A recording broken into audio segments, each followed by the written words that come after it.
Welcome again to Corporate News Roundup with yours faithfully, Emmanuel Abara Benson. As always, it was an eventful week for corporate Nigeria, from Access Holdings getting an approval to operate in France to crypto startup LaserPay laying off workers. Let's quickly recap the main stories.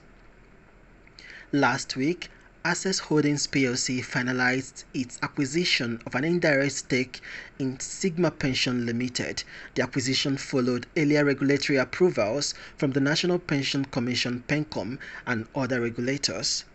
Access Holdings also merged its former pension subsidiary, First Guarantee Pension Limited, with Sigma Pension to form a formidable pension funds administrator.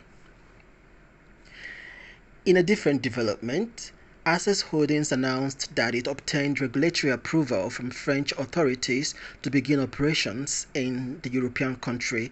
Group CEO Herbert Migwe, who disclosed this, said the move is part of the company's bid to become Africa's financial gateway to the world.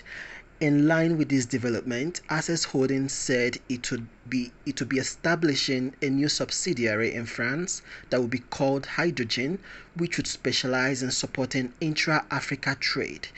Nairametrics reported that the company would work with development finance institutions to facilitate cross-border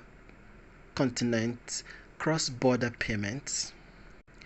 Still in deals news, Nigerian food tech company Order announced a 3.4 million seed funding round led by FinTech Collective and Quona Capital.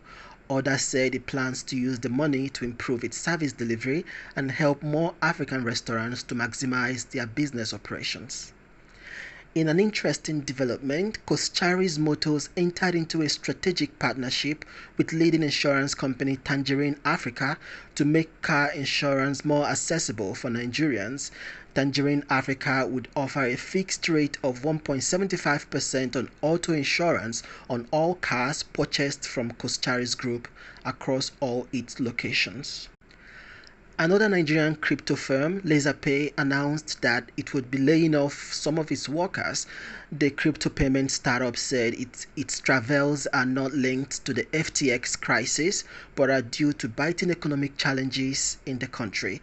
The downsizing became necessary after an attempt by LaserPay to land a seed funding round failed.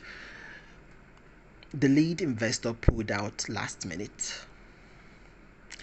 MPF Microfinance Bank plc obtained approval from the Nigerian Exchange to extend the deadline for its free float compliance to December 2023. The extension would enable the company to comply with NGX's free float requirements of 20% issued and fully paid shared capital of 20 billion free float market capitalization. That's the news recap brought to you by yours faithfully, Emmanuel Abara Benson.